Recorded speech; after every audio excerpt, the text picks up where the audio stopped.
Welcome back, Pirate Crew. It's your captain, Yeehaw Yadam, and I'm still joined by my buddy here, Fernando, free as they say. And today we're going to be talking a little bit about purple on our road to the Treasure Cup. So, purple, my goodness, what are we going to say about purple, Fernando? Where do we even begin to start talking about purple?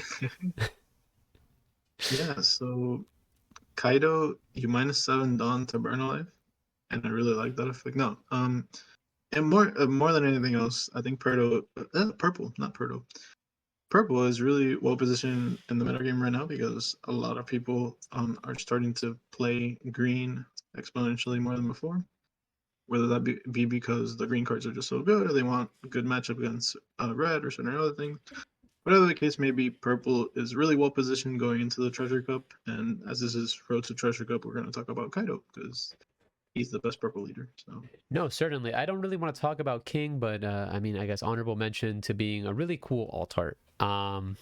Yeah. So with with that being said, let's talk about Kaido.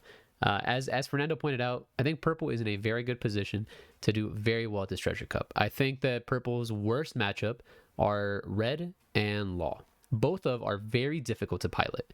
If you can dodge them in the earlier rounds, decks such as green and blue that have a much easier time dealing with their board states might start edging out. And once those decks edge out, you start queuing into them, and then now you're having a really, really good time. And what purple has that no other deck in the game has, I think they have a almost like unbeatable curve to like almost like an uninteractable curve if they just hit the quote unquote nuts. There's very little that many decks can do to it, right? Staging into a big Kaido, into putting you on the clock is very, very good. And this deck list kind of represents a little bit of both worlds, and you want to beat control and you want to beat aggro. So without further ado, let's get right into the deck list. And Fernando, take it away. so the first thing that I would say is when looking at the history of control in general, whenever you play like a control archetype, which you want to essentially take control of the game in various different ways, whether it be by discarding the opponent's cards or attacking their creatures or blowing them up, and then using various alternate win cons, like in this case, burning life. You can always fine tune your deck for the meta game that you're going to see, and that's what an example of what we've done here today, with playing 4 copies of the king that blows 2 little things up, and then also 3 copies of the endgame 10-drop king. And we're just expecting a lot of character like based matchups, a lot of go wide ducks, and this build reflects that to a certain extent. So Yeah, so certainly. Like speaking about what Fernando was getting at, or like to enunciate it better. Basically, Zoro with his wide playstyles, the way that we've played the matchups, we've noticed that that's kind of what we're expecting. Law going really wide is something else that we're expecting. Those are the kind of the harder decks, right? So if we are geared to kind of beat those matchups, we need to see any assortment of the 7-drop as well as the 10-drop. Those cards facilitate and make our win condition versus those matchups significantly much higher, and the 7-drop is arguably a little bit more important than the 10-drop as it flows our dawn a little bit better, right? We don't really like go all the way and reset back down to 5. We reset to a more reasonable standpoint, and we have a way to like position ourselves to get that dawn management back into the late game. But something that's really interesting about this deck list, and something I really want to highlight, is the fact that we're playing Tournament Pack Kaido, the 8-drop, right? It has no counter power, and if you don't know what it does, it is a 9k statted Kaido for 8, where he's a little dragon, which is kind of cool. But his effect is, very cool. at the end of your turn, you gain an active Dawn, right? So you just, at the moment you play him for 8, he will also, at the end of your turn, put you to 9 with 1 active Dawn, essentially giving you a Blast Breath, right? He basically says on summon, I will allow you to blast breath on your turn, that you turn that you summon this, and you will still go to 10, which is really, really nice. And then once you have any number of him on the board versus a control deck, you can effectively go to 10, burn, tap the stage, and then gain, and then we're right back to burn potential once again. And the fact that he's a 9k and an 8-drop makes it so that Yeah. that blue cannot deal with him effectively. Purple cannot out him unless it 10 drops it.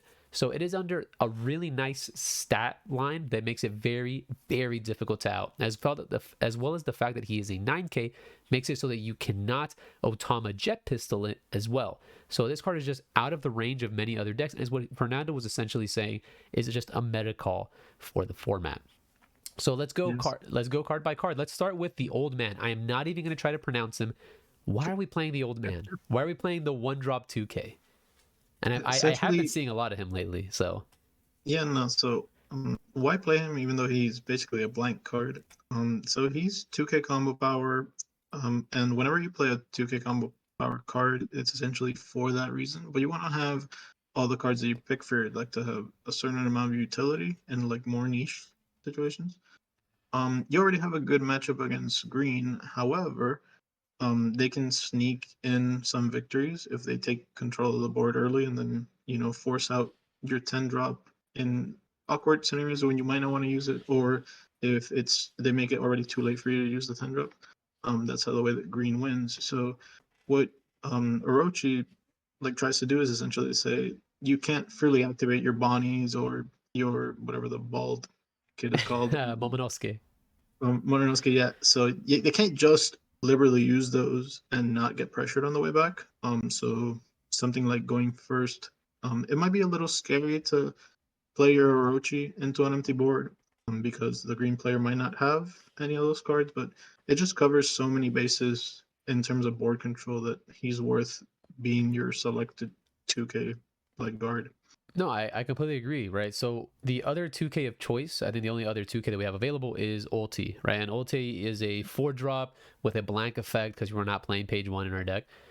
So that's basically where we're at, right? We're playing either 4 of the Old Man or 4 of Ulti, because I think the niche here, just to point it out before we get deeper in the deck list, is we have 12 2Ks, right? We have Old Man, we have Sasaki, who's, we're not going to argue that Sasaki is probably one of the better ones, as well as X-Drake. Those are just, they aren't blanks as Ulti and the Old Man are. But what the Old Man does have that Ulti doesn't is basically he can come down at the early game and prevent the early value train that green can have with their field spell searchers and Bonnie and Momo. He really does threaten them.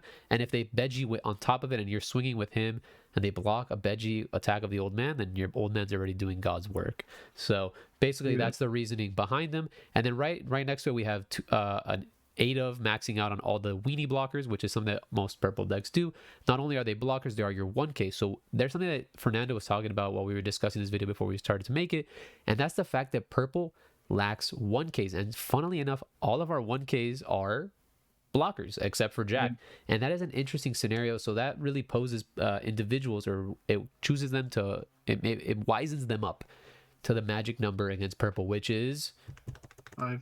5K, man. 5K. If you're 5K in purple, they're almost always going to over combo, right? Because they can't afford to use a 1K because our 1Ks are their blockers, which is what's going to stop the aggro decks from running and gassing them out. So they have to use their 2Ks. They're going to over combo you, maybe even their blast press before they can even use their queens or your Black Marias and your, I'm not going to name the other guy because forget about it, 3K2. So that's really interesting. So again, just a little side point about this video, hit these guys for 5 and make sure that, you know, they have to out combo you. So after we have them, we have Sasaki, an amazing 2K, and is kind of our secondary ramp option, right? So if you don't see stage, you at least want to see Sasaki to allow us to potentially get there. Then we have Jack, a really cool addition. Jack mostly in here for what, Fernando? Yeah, so the main reason we played Jack, there's something to be said about being ready for mirror matches and trying to force out them to use the 10 drop first. Sasaki lends himself a long way to doing that because most of the time when somebody discards a card in other matchups, it's probably like a duplicate card or something without combo power, an extra character that they didn't need. Every single card is really, really valuable in purple mirrors because mainly they don't have any ways to draw extra cards. Um, he might be really good in late game scenarios also, but for the most part, he's used for the mirror match and I guess blue purple if you're going against that matchup as well. Um, he board controls um, in a really efficient way. So whenever he attacks and gets attacked back into, he already took basically like a card and a half, or two, depending on if they guarded the taking the life or not. So all in all, it's just a really nice value creature that you can play in the mid game while you get to Tend Up Kaido, or just after Tend Up Kaido explosion. He's one of your best threats. So, 100%. And also, he has that 1K stat line that we don't feel as bad ditching if they're hitting us for that 5 threshold. So he also has that. Then we have X-Drake. We all know we love him. Queen. All know and love him. And then we've got King, which is something we were debating here. There was a debate between do we play King or do we play forehead, earlobes, Mr. Fuku. I'm just You not gonna try, you get it. try to pronounce I'm him, but gonna not the try because other I know that I can do the first four letters, and after that, guy. but basically earlobes are, as I like to call them, forehead. Was the initial slot. But we decided to move on to King, and the original idea of why we were playing forehead was again for what, Fernando? Yeah, so originally I wanted to have ways to deal with certain big boys that didn't involve the tender of Kaido because not all game states lend to playing him, right? So you want to have game against blue and green matchups without having to tender up. With that said, it's not supremely necessary because at the end of the day, we are the purple deck and we have the inevitability to like a drop Kaido or just surviving multiple turns in a row. So I am I inevitable. felt it was a lot more important to be ready against, like we said, red and law, green red because they're just should be overrepresented in the event coming up. So Yeah, I do think, and again, and not ignoring the fact that they're just good decks. Let's talk about the fact that they're just also fan favorite cards. It's just the Straw Hat crew and Law's crew, which is an assortment of all the really good searchers, and Law in general is a cool character. So I do expect them not only to be popular just because they're good, but also because they're cool cards and their alt arts are insane. Uh, so moving on from King, he really does allow for ways to really mitigate those matchups and kind of like allows them to slow down, which gives us time to catch up. And once the purple deck can catch up while also having a designated attacker, they can really quickly run away with the game. They only need one character plus leader to really hit the pressure thresholds they need in order to find easy lethals.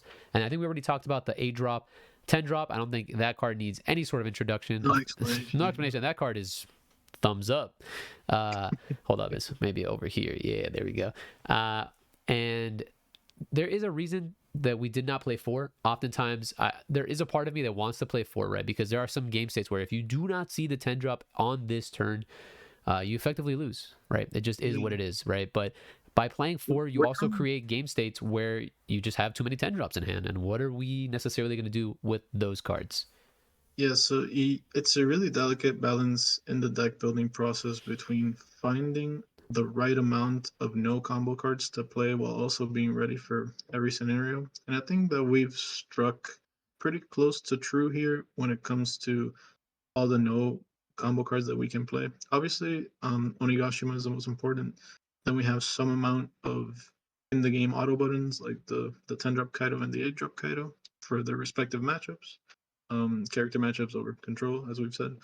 And then we really took it a little bit of step further, past what I'm personally a little more comfortable with, where I would like a few more 1K guards. But I think that the 7 drop king specifically lends himself into saving you a few of those attacks that you would be guarding normally by destroying some of the cards that the opponent has. That would be just So in a attackers. certain way, he defends you while also being a no guard card. So he does a really good job in that sense. And then certainly, and then we have Blast Breath as opposed to the Thunder Bagwas and Onigashimas. I think there's nothing to be said about Onigashima as well as Blast Breath, but Thunder Bagua is a card that I wasn't initially on for a very long time, and I wasn't just excited about it, but the trigger in life is very important.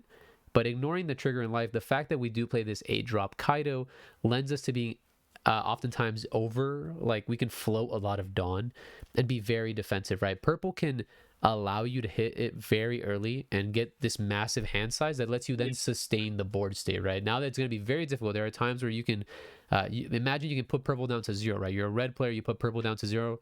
They have 3 active Dawn up, and you can't even Diablo Jumbo for game, right? You actually can't. You're swinging 15k at them, and they have like 20k combo in hand, and it's like lol XD, dude. Like you've really lost, right? So you basically pass a turn, and then they kill you with their burn option.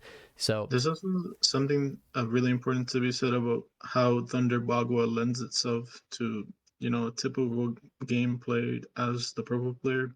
You can essentially, in the early game, you take chip damage. You just have to because of sometimes you have awkward hands that have no guard power, or sometimes you find it way too detrimental to allow a 6k attack to be guarded. So you just take it because you want to keep some hand resources.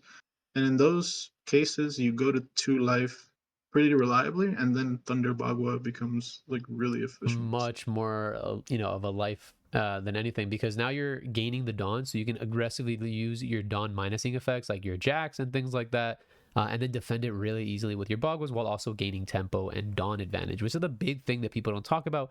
But Dawn is power in this game, guys, literally and also figuratively. So with that being said, let's talk about the hands that we really want to keep. And funnily enough, I think we were talking about it earlier, and it's like, so what do we want to keep in this deck, Fernando? And he's like, well, we're going to start with Onigashima. He's like, yeah, you can cut the video. Cut. It's just Onigashima. But, we're not the best players, right? We're not, we can't always have Onigashima. So we have to theorize on hands or some assortment of cards that really lend itself to getting us to that late game, right? Because if Onigashima is not summoned on curve, I find it very difficult to summon it later on in the game. What are your thoughts?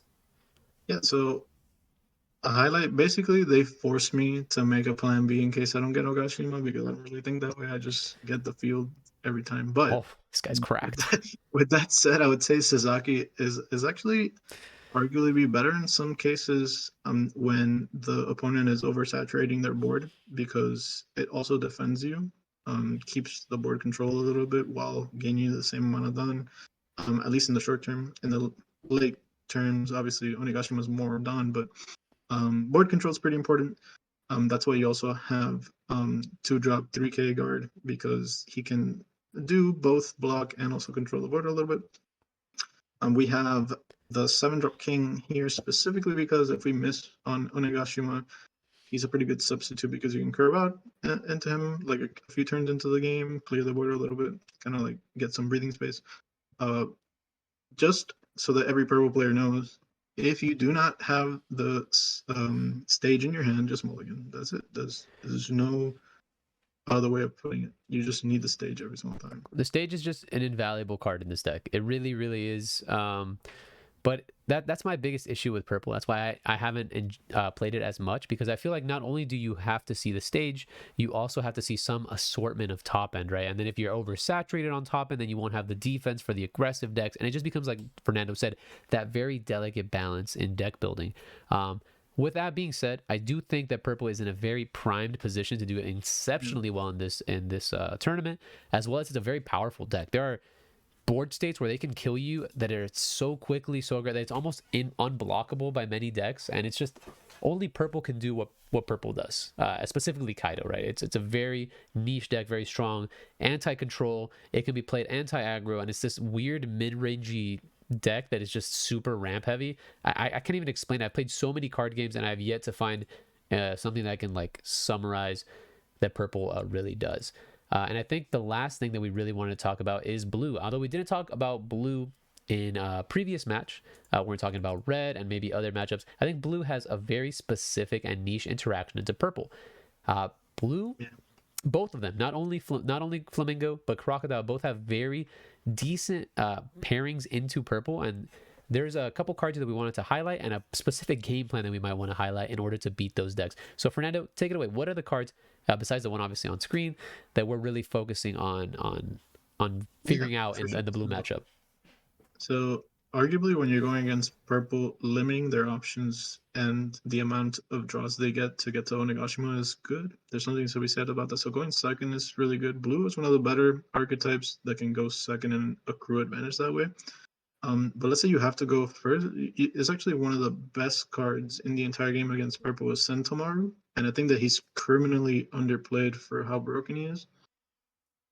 So we want to highlight him in this video for sure. So Sentomaru, if you just play him on 3, if he doesn't get Who's Food, infinite value. Train from there. And he forces spot removal to go on him, and he then you can have take these, over by himself. So. Yeah, then you have these huge pacifistas, whether they be the blocker or the vanilla. They're just very well statted cards, and the fact that he gives you information into the life. I just recently, after playing Crocodile again, started to enjoy playing Sentomaru and figuring out just how absolutely, like, activating that card after the limited battles. I hadn't activated him in months because I had played him so much that I was kind of like, okay, it's Sentomaru. And wow, I activated it when I was playing Crocodile. I was like, holy crap, this card is good. So definitely criminally underplayed. Not only that, they do have access to Miss All Sunday, which once again we'll highlight, one of the best cards in the game. The amount of value that Miss All Sunday gives is just insane. absolutely insane. And that's why I wanted to highlight also the Bartholomew Kuma. The Bartholomew Kuma is basically the Sentamaru of the Flamingo deck, which is kind of like their double dip value engine. So even if you deal with this 5k, which is a threat, the potential of them having a 6k on top of that is Crazy. it's there. It's really like you've committed a king to destroying this card, or you've committed Dawn into killing this card after it's already dealt damage and forced interaction, and all of a sudden now they have a 6 drop on top, like a 6k on top of it. It's really scary. But I think one of the more crucial cards is obviously the entire top end that blue has access to in forms of Crocodile, Flamingo, Mihawk, or the 5-drop Crocodile blocker. The Crocodile, the 7-drop in specific, is insane. The banish mechanic versus purple. Oh my goodness, because usually what purple does, it lets you take this chip damage, right? But what if you have an opening hand with the Crocodile as well as the Sentamaru? You can gain this early advantage off the Sentamaru and then drop the Crocodile. And now if you do not out this Crocodile in terms of 10 drop, there is no other card in your deck that outs this Crocodile. And this Crocodile is just going to be going sideways, defending itself with its very powerful effects, and just limiting your advantage, removing your hand or removing your life, which is very, very good. Flamingo bouncing blockers and Mihawk bottom decking your cards is super tempo defining for this deck, because usually when Flamingo comes down, it is followed by a pairing of cards such as Hero Power, or in terms of the Flamingo by summoning a 4-drop, or a Crocodile by flipping a 4-drop, which is wow. Definitely a harder matchup. Not that it's unwinnable, but something that is really difficult. Like, you don't really hear that often saying like blue is a hard matchup. It's a very interesting term that people just forget. And blue is very, very powerful and very, very scary into purple, except for the very obvious matchups that are the red as well as the law that we have already highlighted in our win mechanic.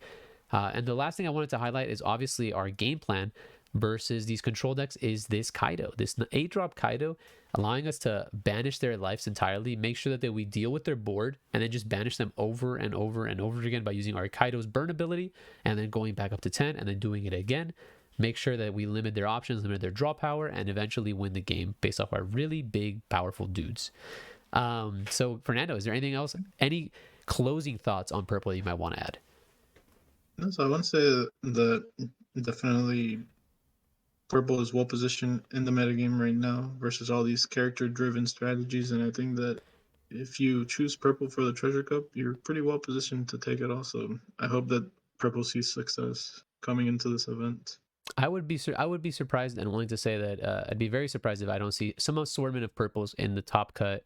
It's definitely a very, very powerful deck, and I'm just excited to give this list to you guys, give some explanation behind this list, and hope that you guys see the success that we see this deck can have. I think that just closes it up for the video. If you guys like the video, I would love it if you guys leave the like down below. If you guys have any questions, comments, concerns, leave a comment down in the comment section. I'd be interacting with those comments, as well as Fernando. He might be interacting with them as well. Get some opinions from varying players, and as well, if you haven't joined the Pirate Crew just yet and you like the content that we're doing on this channel, make sure to subscribe. That'd be pretty cool. And with everything else, guys, I'll see you on the next one. Good luck. Bye.